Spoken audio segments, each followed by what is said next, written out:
I'm Frank Castle. For years I was just a soldier, a man forged in fire and loss. But nothing could have prepared me for the horror of that Halloween night in 2008, when my entire world was shattered.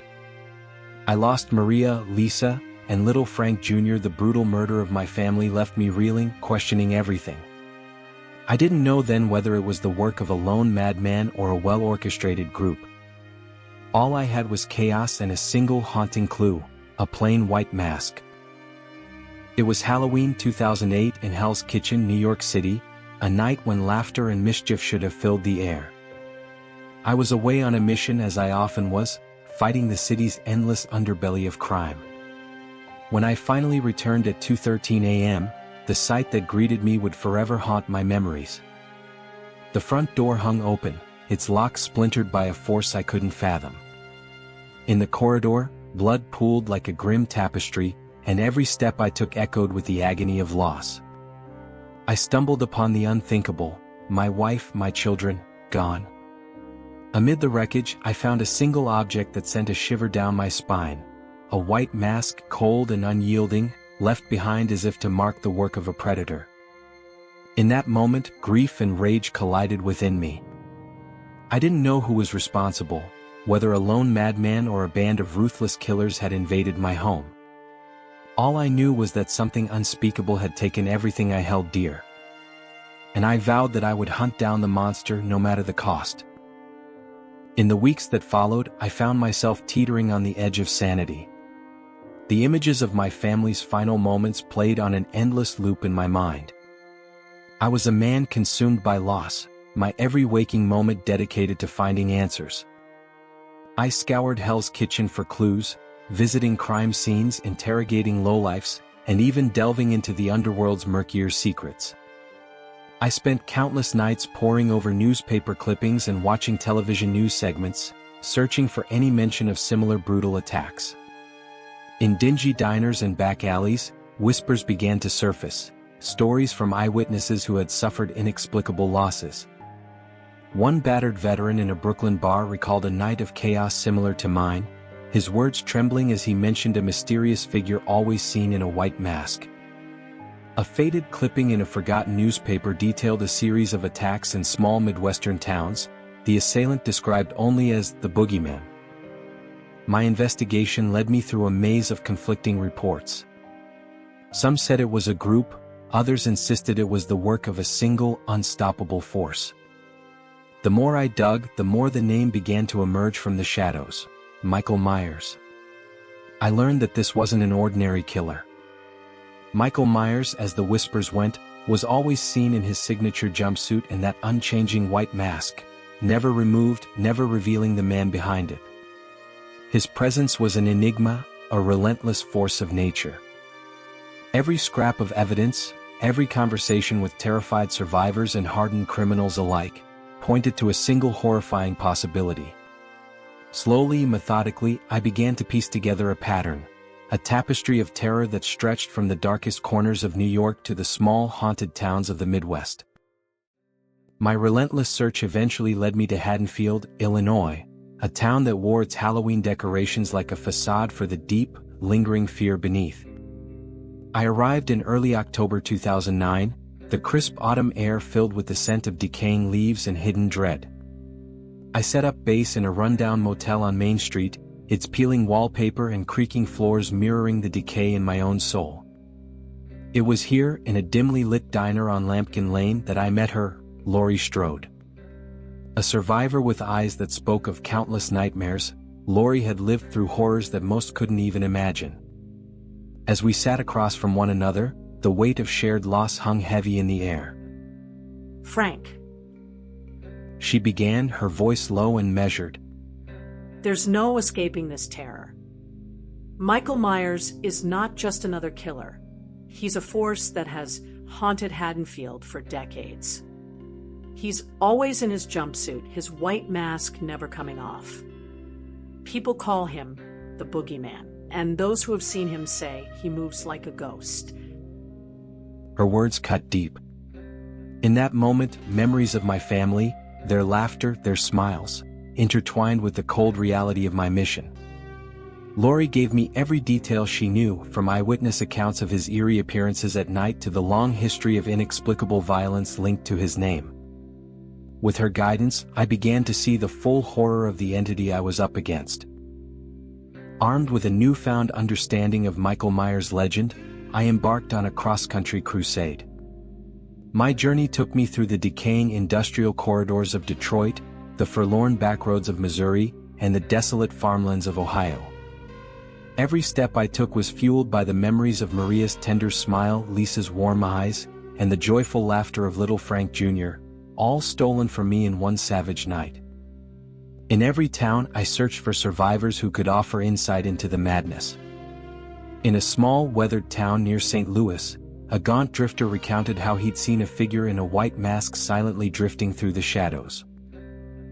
"He wasn't human," the man whispered, eyes wide with terror. "Like a phantom, he appeared out of nowhere and left nothing but despair behind." I collected every scrap of information, torn newspaper articles, grainy television reports, and even cryptic messages from the underworld. Each piece of evidence was a reminder of the fragile state of my mind, a constant battle between the need for retribution and the ever-present pain of loss. My sanity wavered on a knife's edge, but I pressed on, knowing that only by uncovering the truth could I hope to find closure. My investigation and pursuit led to a series of brutal encounters. In November 2009, on the outskirts of Quincy, Illinois, I tracked a lead to an old, abandoned farmhouse, a site linked to several unsolved cases. The night was bitterly cold, the wind carrying the echoes of past horrors. There, in the ghostly glow of a flickering lantern, I encountered him for the first time. Michael Myers stood at the edge of the property, silent and implacable. Dressed in his signature jumpsuit and with that ever-present white mask concealing any trace of humanity, he was the living embodiment of the nightmares that had haunted me. I raised my shotgun, my voice cracking with a mix of grief and rage. "This is for my family," I spat, firing a shot that rang out into the desolate night. The bullet struck his shoulder, yet he barely reacted, just a slight stagger, as if the wound was nothing more than an inconvenience. In the ensuing chaos, as we clashed in a whirlwind of violence, every moment was a reminder of the brutal night that had torn my life apart. His strength was otherworldly, his movements precise and unyielding, and despite the ferocity of our fight, he vanished into the darkness, leaving me bleeding on a cold, unforgiving floor. Years passed as I pursued this relentless force across America. My quest took me deep into the heart of Appalachia, where I set up a temporary base in a dilapidated cabin near the New River Gorge in West Virginia. Here, in the isolation of the mountains, I prepared for the inevitable confrontation, a final reckoning with the monster that had defined my existence. It was on a storm-lashed night in early October 2010 that I once again caught sight of him. Amidst torrential rain and the roar of thunder, I followed his elusive silhouette along a narrow mountain path. The sight of Michael Myers, ever clad in his jumpsuit and that emotionless white mask, was a stark reminder of everything I had lost. In that fleeting moment, the memories of my family surged through me with such force that my unstable mind threatened to break under the weight of grief and determination. The ensuing battle was apocalyptic, a desperate clash of fists, gunfire, and the raw will to survive. Every strike I landed, every bullet I fired, was driven by the ghost of my family, urging me on even as my body and mind teetered on the brink of collapse. Michael's inhuman strength and resilience turned each moment into an eternity of suffering, but I fought on, consumed by the need to bring an end to this nightmare. By 2012, every lead, every whispered story, had led me to an abandoned industrial complex on the outskirts of Pittsburgh, Pennsylvania, a sprawling maze of rusted metal and shattered glass, mirroring the ruin of my own life. I spent days preparing for the final confrontation, reinforcing my resolve and meticulously planning each move. The memories of my family haunted me at every turn, their faces etched into my mind as I navigated the labyrinth of decay. Under a moonless sky, I moved silently through the complex. In a vast, echoing hall lit only by the dim glow of emergency exit signs, I finally came face to face with the embodiment of my nightmares. Michael Myers stood motionless at the center, a towering figure in his unyielding jumpsuit and white mask, a living specter of death. "This ends tonight," I rasped, my voice thick with grief and determination. For them? What followed was a battle so ferocious it blurred the line between life and death. Every punch, every gunshot was fueled by the sorrow of a family lost and the unstable fury that had become my only companion. Michael's supernatural resilience made each blow a brutal test of endurance. At the edge of oblivion, I summoned every ounce of strength to deliver a final, crushing blow, a desperate act of vengeance born from the depths of unbearable loss.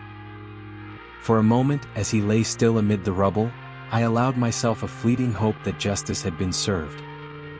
But the silence that followed was as hollow as it was haunting. Michael Myers remained a riddle, his mask still concealing the dark mystery that had defined his existence.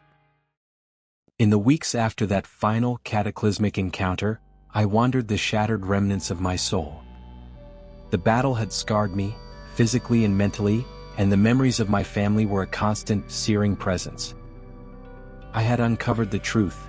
The nightmare was embodied in Michael Myers, a man, or something beyond man, whose signature white mask and jumpsuit would forever be a symbol of the terror that had consumed my life. Returning to Hell's Kitchen, I carried with me the weight of every unanswered question and every flash of grief. The investigation had led me from a confused, shattered man to a relentless avenger, but it had also left me teetering on the edge of madness. I share my story not for glory, but as a testament to the unending cost of vengeance, a cost measured in the blood of those we love and the fragments of sanity we lose along the way. I'm Frank Castle. I'm the Punisher. And in the endless battle between light and darkness, the memory of my family is the fire that fuels my unyielding quest for justice, even when the ghosts of my past refuse to let me rest.